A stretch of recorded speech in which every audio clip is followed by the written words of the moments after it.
¿Qué tal, queridos hermanos? Es un gusto poder saludarles y que compartamos juntos este tiempo para estudiar de la palabra de Dios. Seguimos en nuestro estudio en el libro de Hechos y dejamos atrás capítulo 10, un capítulo trascendental para lo que es el Evangelio, para lo que es este libro, que es un libro de transición, de cambio. Es un libro de cambio porque vemos que de lo que era el plan para el pueblo de Israel, específicamente pasamos al plan de la iglesia. Se va dejando lo que tenía que ver con la ley para llegar a la gracia. Un libro de cambio. Y cuando hay cambios muchas veces surgen conflictos. Y es lo que observamos en este capítulo. Capítulo 11, que es el que vamos a estudiar hoy, que lo titulamos Conflicto y Crecimiento. ¿Por qué? Porque se habían convertido gentiles. Esto no había sucedido hasta el momento. La conversión había llegado, el Evangelio había llegado a judíos y a samaritanos, pero no aún a gentiles. Y entonces esto llama la atención de los hermanos de la iglesia, los hermanos en Jerusalén, y trastoca todo lo que ellos tenían en cuanto a su concepción doctrinal de lo que pensaban que iba a suceder. Ellos pensaban de que el Señor Jesucristo iba a ser predicado a los judíos, que iba a haber una conversión nacional. Y cuando esto sucediera, entonces el reino de Cristo, el reino terrenal, sería instaurado. Y entonces allí sí la salvación llegaría al resto del mundo, a los gentiles, usando como instrumento el Señor al propio Israel. Pero esto cambiaba los planes y causó un conflicto. Y muchas veces Satanás, cuando hay conflictos en nuestra vida, busca que haya confusión, busca que haya contiendas. Y esto fue lo que empezó a suceder un poco en este capítulo 11.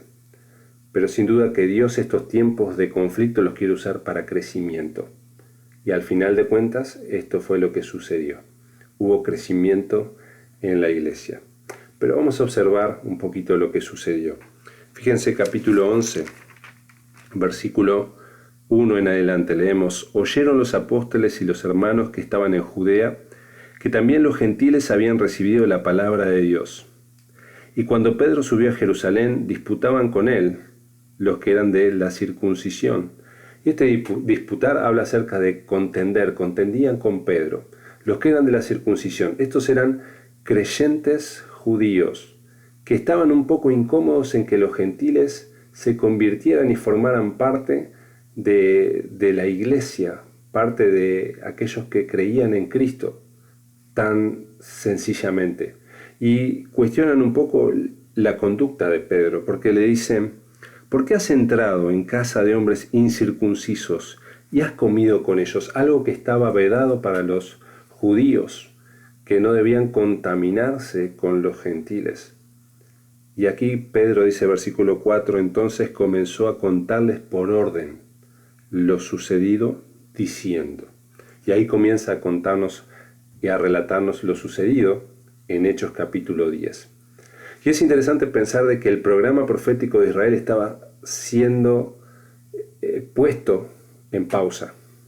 Y Dios comenzaría con la iglesia, con este plan, con este misterio, que tendría un giro, un avance como nunca antes había tenido, porque ahora no solamente judíos y samaritanos estaban siendo parte de la iglesia, sino también gentiles. Y esto no lo podían entender. Costaba que entrara en sus mentes. Por eso fue un conflicto teológico, decimos de esta manera. Pero ellos tuvieron que considerar lo que Pedro les decía. Consideraron los hechos. Y habían hechos sobrenaturales aquí. Observamos versículo 5, donde dice: estaba yo en la ciudad de Jope orando y vi en éxtasis una visión. Y recordamos esa visión, aquel lienzo que descendió del cielo lleno de animales que eran impuros para la ley, y donde una voz le dice: Pedro, mata y come. Y Pedro dice: Señor, no. Reconoció que era el Señor y le dice: Señor, no. Y él le dice: ninguna cosa inmunda, impura ha entrado en mi boca. Y él le dice: lo que yo he purificado, tú no lo llames inmundo. Esta visión le hablaba a Pedro acerca de un cambio, y ese cambio venía de parte de Dios. los gentiles, lo que ellos consideraban impuro, iban a ser incluidos en la iglesia en ese momento. No solamente ese hecho sobrenatural, también un hecho sobrenatural en la aparición del ángel a Cornelio. Observamos versículo 13, quien nos contó cómo había visto en su casa un ángel que se puso en pie y le dijo: envía hombres a Jope y haz venir a Simón, el que tiene por sobrenombre Pedro. Una aparición de este ángel. Y es interesante porque este ángel pudo haber dado el mensaje mucho mejor que lo que quizá Pedro lo hubiese hecho. Pero no era el plan de Dios que los ángeles dieran el evangelio. Le dice: ve y busca a este hombre, él te hablará. Y fíjense el versículo 14, dice: él te hablará palabras por las cuales serás salvo tú y toda tu casa. Él te hablará palabras. Y esto me hace pensar que el evangelio se comunica con palabras. Hermanos, qué importante es que tengamos un testimonio adecuado como cristianos. Que prediquemos con nuestro testimonio, como decimos muchas veces. Pero no tenemos que quedar solamente allí. Tenemos que predicar con palabras, usar las palabras para comunicar el evangelio, animarnos, pedirle a Dios que coloque sus palabras en nuestra boca, para que por medio de palabras hablemos a nuestros vecinos, familiares, amigos, compañeros de trabajo, de estudio. El evangelio se comunica por palabras. Y entonces vemos ahí que ellos consideraron la visión, consideraron lo que el ángel había dicho. Pero también tuvieron claridad por la actividad del Espíritu Santo. Porque dice el versículo 15, y cuando comencé a hablar, Pedro dice, cuando comencé a hablar, cayó el Espíritu Santo sobre ellos, también como sobre nosotros al principio. Cuando ellos escucharon a Pedro, escucharon el mensaje, creyeron, en ese momento cayó sobre ellos el Espíritu Santo, sobre estos gentiles. Y esto me llama mucho la atención porque esa palabra cayó es muy interesante. Literalmente podríamos traducirla de esta manera: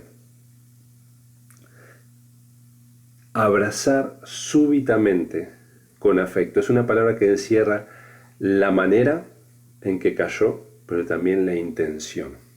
Cayó súbitamente, pero fue como un abrazo de afecto. Y qué ternura, qué amor el de Cristo, a través del Consolador, del Espíritu Santo, que les abrazó en ese momento para no abandonarlos jamás. Y de esta manera sucedió con nosotros en aquel momento único que recordamos de nuestra salvación. Nos abrazó para ya nunca más irse de nuestro lado, el Consolador. Nos abrazó con afecto. Y entonces el capítulo 10, versículo 45 al 46, va a decir lo que observaron cuando este Espíritu Santo les abrazó. Dice que ellos comenzaron a hablar en lenguas, comenzaron a magnificar, a alabar el nombre del Señor, y los que estaban junto con Pedro quedaron atónitos, asombrados, boquiabiertos, porque no podían creer lo que estaba sucediendo. Y entonces vemos aquí la claridad que dio el Espíritu Santo por medio de su actividad.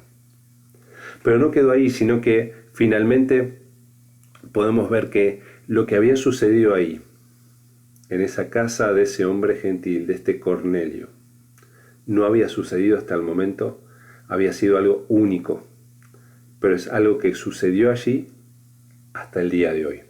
Y es que cuando una persona cree, sin importar si es judío, si es gentil, cuando una persona cree, el Espíritu Santo viene a morar en esa persona, recibe el Espíritu Santo y comienza entonces a manifestarse en su vida. Es impresionante porque fue la primera ocasión y de allí en más hasta el día de hoy, y será así hasta que el Señor venga. Y fíjense que fue distinto porque ¿cómo recibían el Espíritu Santo anteriormente aquellos que creían? Bueno, vamos rápidamente, fíjense Hechos capítulo 2, versículo 38, la predicación de Pedro. Luego de Pentecostés, va a decir allí en su mensaje 2.38 de Hechos, Pedro les dijo, arrepentíos y bautícense cada uno de vosotros en el nombre de Jesucristo para perdón de los pecados y recibiréis el don del Espíritu Santo. Ellos debían creer, bautizarse, y entonces luego venía el Espíritu Santo. Esto sucedía con los judíos en Jerusalén, en Judea, pero luego creyeron en Samaria. Y entonces encontramos en capítulo 8 algo distinto con respecto a la actividad del Espíritu Santo. Fíjense, 8, versículo 14. Dice: cuando los apóstoles que estaban en Jerusalén oyeron que Samaria había recibido la palabra de Dios, enviaron allá a Pedro y a Juan, los cuales, habiendo venido, oraron por ellos, por los samaritanos, para que recibiesen el Espíritu Santo, porque aún no había descendido sobre ninguno de ellos, sino que solamente habían sido bautizados en el nombre de Jesús. Fíjense ahora, versículo 17. Entonces les imponían las manos y recibían el Espíritu Santo. Estos samaritanos habían creído en Cristo, se habían bautizado, pero aún no había venido el Espíritu Santo sobre ellos. Entonces Pedro y Juan, como autoridades apostólicas, fueron hasta Samaria, oraron por estos hermanos, impusieron sus manos y recibieron el Espíritu Santo. Fue un trato diferente. Pero ahora había algo distinto que no habían visto antes hasta ese momento, y era que ellos creyeron y el Espíritu Santo vino sobre ellos. Fueron bautizados en el Espíritu Santo, recibieron el Espíritu Santo, vino a vivir en ellos, en el mismo momento de creer. Por eso Pedro usa la expresión allí en el versículo 15 de capítulo 11, donde dice: como sobre nosotros al principio, haciendo referencia a Pentecostés, haciendo referencia al momento en que ellos estaban en el aposento alto juntos, orando, y el Espíritu Santo vino sobre ellos, súbitamente, con amor fraternal, abrazándolos. Pero no solamente consideraron, no solamente hubo claridad de parte del Espíritu Santo, sino que también hubo una confirmación de que esta era la voluntad de Dios. Y lo vemos en 3 hechos muy claritos, pero que nos ayudan también a nosotros hoy en cuanto a cómo conocer la voluntad de Dios. En primer lugar, la experiencia personal. Pedro contó su experiencia personal. Y las experiencias que tenemos muchas veces nos van a ir confirmando si lo que sucedió, lo que está sucediendo, el hecho que tenemos que considerar viene de parte de Dios o no. La experiencia personal que tuvo Pedro en esta visión, pero también en esta aparición del ángel de la cual fue parte también Pedro. Pero no solamente acerca de la experiencia personal, también estuvo la guía del Espíritu Santo. Versículo 12 de capítulo 11 dice: y el Espíritu me dijo que fuese con ellos sin dudar, con estos hombres, para hablarle a Cornelio. El Espíritu Santo guiando, marcando cuál era el camino que debían seguir. Y por último, algo que también me encanta, versículo 16, dice: luego que ellos recibieron el Espíritu Santo, estos gentiles, Pedro dice: entonces me acordé de lo dicho por el Señor cuando dijo: Juan ciertamente bautizó en agua, mas vosotros seréis bautizados con el Espíritu Santo. Aquí entra la palabra de Dios, la experiencia personal, la guía del Espíritu Santo hablando en nuestro corazón, pero sobre todas las cosas, todo esto apoyado sobre la palabra de Dios. Cuando estas 3 cosas armonizan, podemos estar tranquilos que es la voluntad de Dios. La experiencia, las circunstancias, la guía del Espíritu Santo, la palabra de Dios, en armonía. Y entonces hay un resultado. Fíjense que hay calma y celebración. Porque aquellos que estaban inquiriendo, preguntando a Pedro cómo había sucedido todo, dice: entonces oías estas cosas, callaron y glorificaron a Dios, diciendo: de manera que también a los gentiles ha dado Dios arrepentimiento para vida. Celebraron que Dios estaba haciendo algo nuevo. Y entonces llegamos a la segunda parte del capítulo, donde ya dejamos el conflicto y entonces vemos el crecimiento. Y va a decir ahí, versículos 19 en adelante, que ahora bien, los que habían sido esparcidos a causa de la persecución que hubo con motivo de Esteban, estos eran creyentes, que habían sido perseguidos, que habían salido de Jerusalén, que se habían ido lejos porque sus vidas corrían peligro. Dice que pasaron hasta Fenicia, Chipre y Antioquía. Y se guardaban de no hablar con nadie acerca del mensaje de salvación, sino solamente con judíos. Pero dice que unos varones de Chipre y de Cirene, los cuales entraron en Antioquía, hablaron también a los griegos, anunciando el evangelio del Señor. Quiero que veamos aquí la causa. A veces no entendemos por qué suceden cosas que parecen injustas. Esta persecución, donde tuvieron que dejar sus familias, su lugar, y uno no entiende. ¿Y qué pasa? Había una causa atrás. Que el evangelio, que la salvación llegara a otras personas, aún lejos de Jerusalén. Antioquía está a 450 kilómetros al norte de Jerusalén. Y dice versículo 21, y la mano del Señor estaba con ellos, y gran número creyó y se convirtió al Señor. La conversión. Llegó la salvación a este lugar. Y entonces, versículo 22 nos dice que escuchando estas noticias, la iglesia que estaba en Jerusalén enviaron a Bernabé a que fuese a Antioquía. Y llama la atención que ellos confiaron a este hombre, a este hermano, a este baluarte dentro de la iglesia, que era Bernabé. Le confiaron el hecho de ir en representación de los ancianos, de los apóstoles de la iglesia de Jerusalén, para ver el obrar de Dios también en Antioquía. Y entonces vemos aquí en Bernabé alguien que era originario de Chipre, y seguramente por eso también le enviaron a ese lugar, porque era Antioquía muy cercano a Chipre, ¿sí? Y Bernabé, recordemos su nombre, es hijo de consolación, alguien que estaba acostumbrado a hablar al corazón de las personas. Y dice cuando llega ahí, versículo 23, cuando llegó y vio la gracia de Dios, se regocijó y exhortó a todos que con propósito de corazón permaneciesen fieles al Señor. Me encanta esto, la reacción de Bernabé. Él se regocijó al ver la gracia de Dios. Y me hacía una pregunta, ¿yo me regocijo cuando veo la gracia de Dios en la vida de mi hermano? ¿O me causa celos? ¿O me causa envidia? Ver cómo mi hermano manifiesta la gracia de Dios, ver el favor de Dios en la vida de mi hermano, que quizá prospera, que quizá le va bien, que quizá Dios lo usa en un ministerio. ¿Me puedo regocijar en eso? ¿O me da cierto sentimiento de competencia? Me molesta. Que Dios nos ayude a poder tener un corazón como el de Bernabé, que se regocijaba al ver la gracia de Dios y también animó a los hermanos allí a mantenerse fieles. Pero hay algo también que me gusta aquí, las características de Bernabé. Dice versículo 24 que era varón bueno y lleno del Espíritu Santo y de fe. Y el jueves, en la reunión de oración, vamos a tocar específicamente este tema. ¿Qué significa ser lleno del Espíritu Santo? ¿Cómo puedo ser lleno del Espíritu Santo? Pero vemos las características singulares de este hombre. Pero también dice versículo 24 al final, una gran multitud fue agregada al Señor por el trabajo de este discípulo, por el trabajo de este hermano, Bernabé. Pero va a decir versículo 25, después fue Bernabé a Tarso para buscar a Saulo y hallándole lo trajo a Antioquía. Y se congregaron allí todo un año con la iglesia y enseñaron a mucha gente.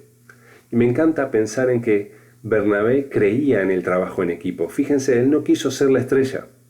Él no quiso ser el principal. Buscó a Pablo, a Saulo, fue hasta Tarso.